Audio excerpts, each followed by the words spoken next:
వినకూడని ఒక భయాన్ని పుట్టించే వార్త మనం వినవలసి వస్తే, మీకు తెలుసో లేదో, మోచెప్పులు కొట్టుకుంటాయి తెలుసా?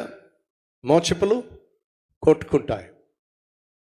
మీకు బాగా చలిపడుతుంది అనుకోండి, ఏమవుతుంది చెప్పండి? మీ పళ్ళు కొట్టుకుంటూ ఉంటాయి.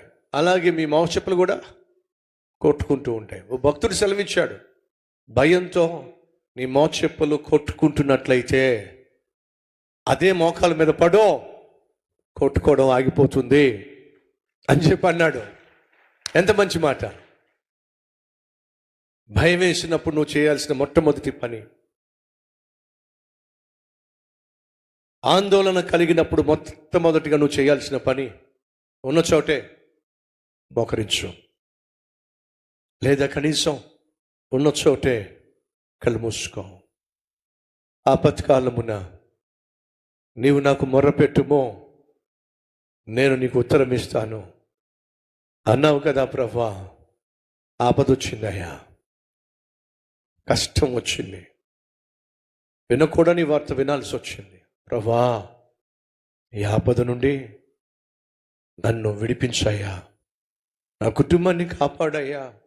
మొదటిగా నువ్వు చేయాల్సింది ప్రార్థన. సేవలో చాలా చాలా పోరాటాలు, టెన్షన్స్, ఒత్తిడిలో సైతాన్ యొక్క పన్నాగాలు, ఎత్తుగడలు,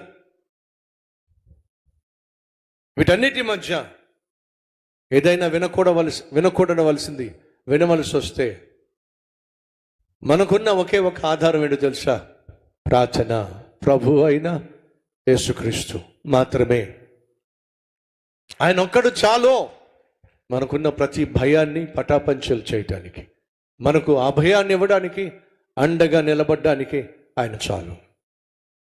నెహెమ్యా చేసిందంటే తెలుసా? వాళ్ళందరూ యుద్ధానికి వస్తే భయపడిపోయి పారిపోలా ప్రార్థన చేశాడు.